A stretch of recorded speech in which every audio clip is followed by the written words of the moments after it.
आज या शुभ प्रसंगी प्रजापती ह्या पदासाठी दक्ष याने काय ध्यानात घ्यावे हे सर्वांसमक्ष सांगण्याची भृगु यांना मी आज्ञा करतो. आपण आज्ञा केल्यानुसार मी भृगु दक्ष यांना प्रजापती पदाच्या कर्तव्याविषयी इथे कथन करत आहे. श्री महादेवांच्या कृपेने मला भविष्याचे जे ज्ञान झाले आहे, माझ्या दृष्टीस जे दिसते आहे, त्याच अनुषंगाने मी त्यांना काही सांगणार आहे. भृगु, आपण जे सांगाल त्यात विशेष असा अर्थ असेल हे गृहीत आहे. हे सांगताना या शुभ प्रसंगाचे गांभीर्य जपण्याचा मी प्रयत्न करेन, परंतु माझे कथन हे स्पष्टच असणार आहे. हे प्रजापती दक्ष, आजपासून आपण या समस्त सृष्टीचे पालक आहात. प्रजापती अर्थात या सृष्टीतील सर्व जीवांचे माता पिता या नात्याने त्यांचे संगोपन करणे, त्यांचे संरक्षण करणे हे आपले आद्य कर्तव्य आहे. आपण प्रजेचे पिता प्रथम आणि आपल्या कुटुंबाचे पालक नंतर असणार आहात. मला हे मान्य आहे. ही पृथ्वी वैविध्याने नटलेली आहे आणि त्यातच तिचे सौंदर्य आहे. या सर्वांच्या अस्तित्वाचा आपण आदर करायला हवा. सर्वांचे अस्तित्व आपण मान्य करायला हवे.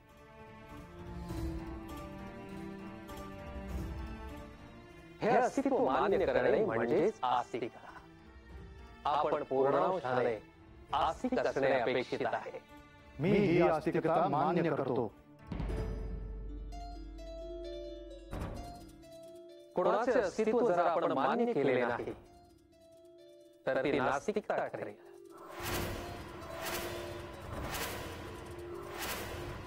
मी कोणाचेही अस्तित्व का नाकारेन प्रभू? हे पाप माझ्याकडून घडणार नाही. हे प्रजापती, या सृष्टीमध्ये कुठलेही पाप घडते त्याचे आद्य कारण अहम असतो. अहंकार कुठल्याही शुभ गोष्टीचा नाश घडवतो. मी माझा अहंकार माझ्या कार्याच्या आड येऊ देणार नाही.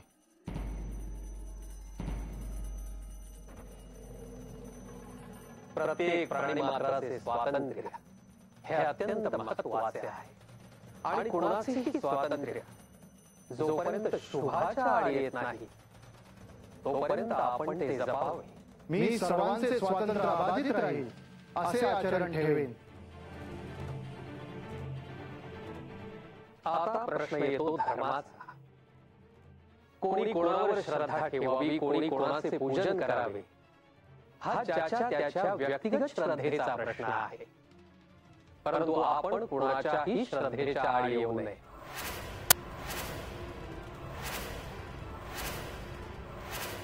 प्रभू, आपण जे सांगत आहात त्या अर्थी भविष्यात जे काही घडणार आहे ते आपल्याला निश्चित काहीतरी ठाऊक आहे.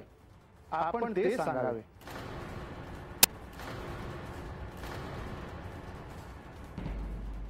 प्रजापती दक्ष, जोपर्यंत मला त्याविषयी आज्ञा होत नाही तोपर्यंत मी काहीच सांगू शकणार नाही. हे दक्ष, तू केवळ या गोष्टीचे स्मरण ठेवावेस आणि त्याप्रमाणे आचरण करावेस तरी पुष्कळ आहे. असे काय घडणार आहे भविष्यात? कर्म हे तुझ्या हातात आहे. भविष्याची काळजी तू करू नयेस दक्ष. हे प्रजापती, श्री महादेव हे गहन ध्यानात असतात.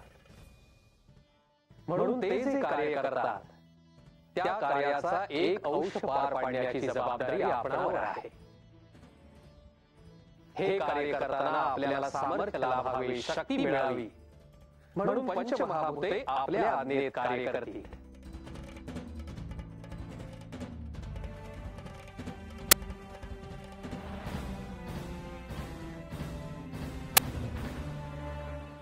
परंतु या शक्तीचा उपयोग आपल्याला केवळ सृष्टीच्या कल्याणासाठीच करायचा आहे. श्री महादेवांवर माझी श्रद्धा अढळ राहील यात शंका नाही.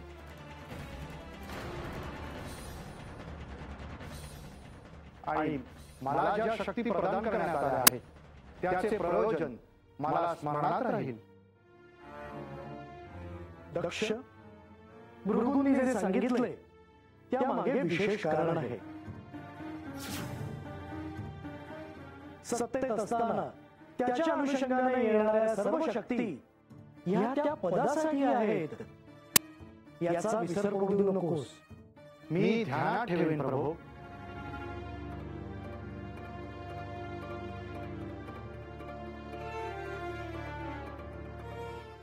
नारायण नारायण. आणि अशा प्रकारे प्रजापती दक्ष यांनी आपल्या हातात सूत्रे घेतली. प्रजापती पद मिळाल्यामुळे त्यांच्यावर खूप मोठे दायित्व होते आणि त्यासाठी ते सिद्ध झाले होते. साक्षात श्री महादेव जरी त्या स्थळी नसले तरी त्यांचा आशीर्वाद हा बंधू दक्ष यांना प्राप्त झाला होता आणि त्यांनी आपल्या कार्याला प्रारंभ केला होता. सर्वजण त्यांनी आखून दिलेल्या कार्यानुसार कार्यरत होते. आपापले कार्य करत होते. सृष्टी चक्र सुरू होते. आणि एके दिवशी नारायण नारायण.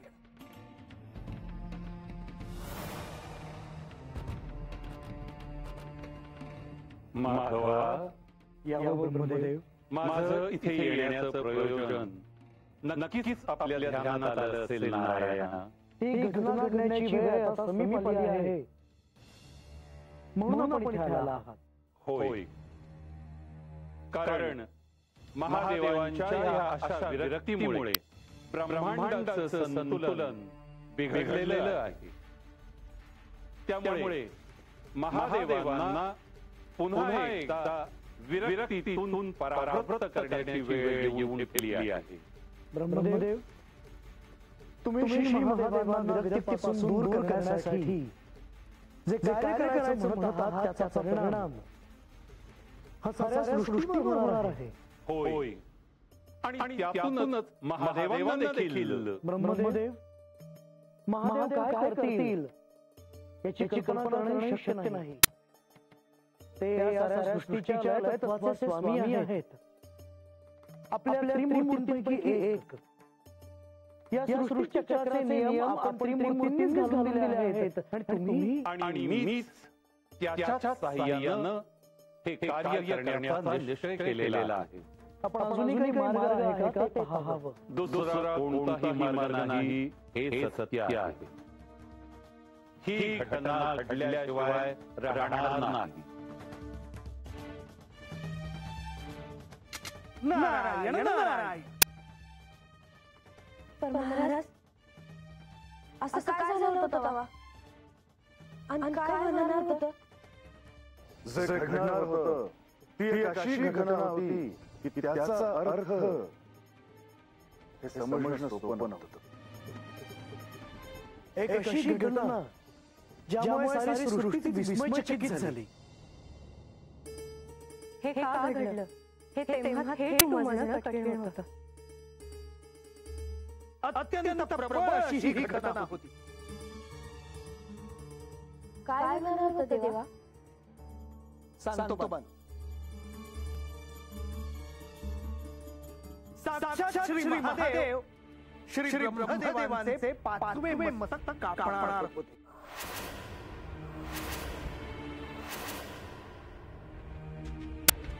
काय म्हणाला महाराज? खरंच महादेव ब्रह्मदेवांचं मस्तक कापणार होते? होय बन. बानू, आज साऱ्यांना कळेल ती घटना ही प्रतिकात्मक तर होतीच, परंतु परिस्थितीला पूरक देखील होती. ती घटना घडण्यामागे काही कारणं निश्चित होती. आज आख्यानाच्या अनुषंगाने हे सर्वांना कळेल. वै देवा. मुनिवर, आख्यानाला प्रारंभ करा. नारायण नारायण. ही घटना घडली त्याआधी त्रिमूर्तींनी प्रजापती पदासाठी दक्ष यांची नेमणूक केली. प्रजापती पद हे निर्माण झालं ते सृष्टी चक्र सुरळीत चालावं म्हणून. कारण त्यावेळी श्री महादेव हे विरक्त झाले होते आणि म्हणून याची सुरुवात झाली होती. ती आता अशा वेळेला येऊन पोहोचली होती की ज्यामुळे ही घटना घडणार होती. नारायण नारायण.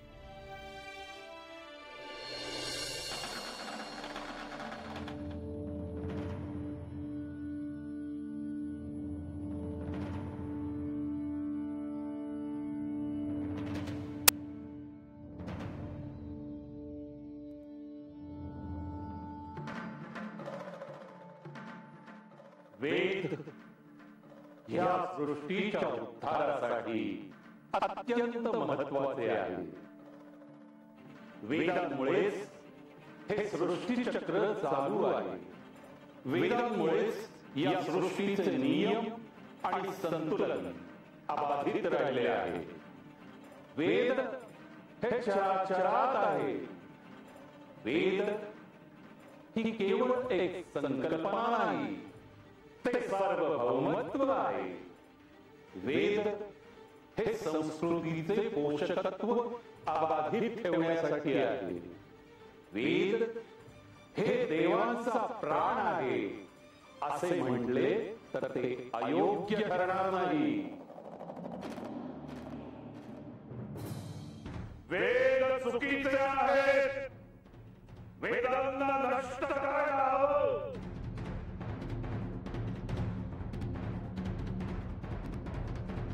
वेद चुकीचे आहेत. वेदांना नष्ट करायला हवं. वेद चुकीचे आहेत. वेदांना नष्ट करायला हवं. वेद चुकीचे आहेत. हे दुस्साहस कोण करत आहे? वेदांना अपशब्द बोलण्याचे धाडस कोण करत आहे? हे कोण आहे जे विरक्तीतही क्रोध प्रकट करायला मला विवश करत आहे? कोण आहे? वेद हे सगळ्याचे सार आहे. वेद हे मूलमंत्र आहेत. वेदांना नष्ट करायला हवं. वेद चुकीचे आहेत. वेद हे संस्कृतीचे पोषकत्व अबाधित ठेवण्यासाठी आहे. वेदांना नष्ट करायला हवं. वेद चुकीचे आहेत. वेद चुकीचे आहेत. वेदांना नष्ट करावयास हवे. ब्रह्मदेव, तुम्ही ही वेद निंदा करत आहात का? ब्रह्मदेव, या सृष्टीची निर्मिती तुम्हीच केली आणि तुमचेच पाचवे मुख हे वेद निंदा करत आहेत.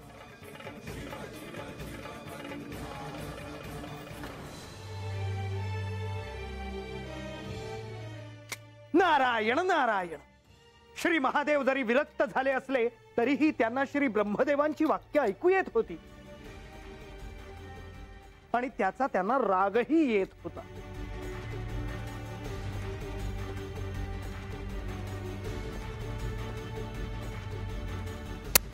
वेदांना नष्ट करायला हवं. वेद चुकीचे आहेत. ब्रह्मदेव, ही वेदनिंदा तुमच्या ज्या मुखातून होते आहे त्या मुखाला थांबवा, अन्यथा अन्यथा मला हे कार्य करावे लागेल. हे अपशब्द तुमच्या ज्या मुखातून बाहेर पडले त्या मुखाला मला शासन करावेच लागेल. ब्रह्मदेव थांबवा, हे सर्व थांबवा. वेद चुकीचे आहेत, वेदांना नष्ट करायला हवं. थांबा महादेव, थांबा. नाही नारायणा, आता मला थांबवू नका. मला ब्रह्मदेवांच्या 5व्या मस्तकाला शासन हे करावेच लागेल. महादेव, आपण असे करू नये. वेद चुकीचे आहेत, वेदांना नष्ट करायला हवं.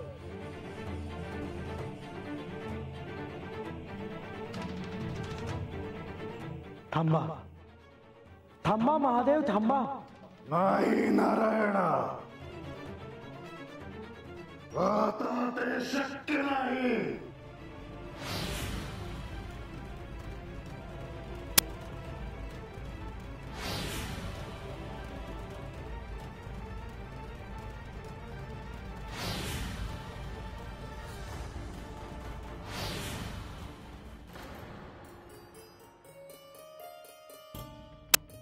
आणि साक्षात श्री महादेवांच्या त्रिशूळाने त्याचे लक्ष वेधले आणि एका झटक्यात श्री ब्रह्मदेवांचे 5वे मस्तक कापले गेले.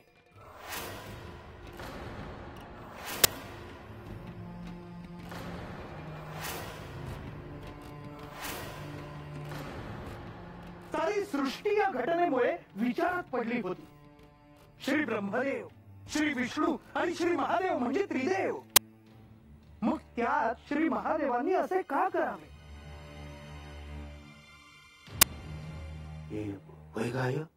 नाही म्हणजे महाराज म्हणते ती खरंच आहे की. अरे महादेव आहेत ते, त्यासनी ठाव असणारच हे त्यांनी कशापायी केलं म्हणून.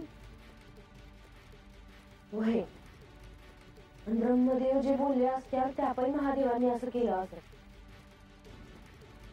ही घटना घडण्यामागे निश्चितच असे प्रयोजन होते.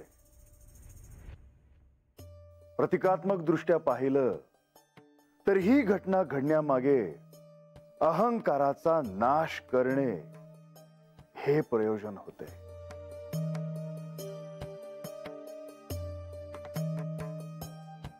अहंकार हा वाईटच.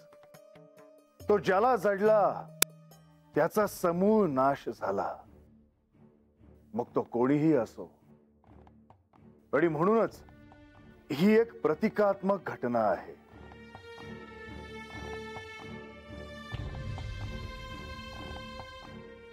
ब्रह्मदेव, महादेवांना विरक्तीपासून दूर करण्यासाठी आपण जे कार्य केलं हे कोणीही विसरू शकणार नाही.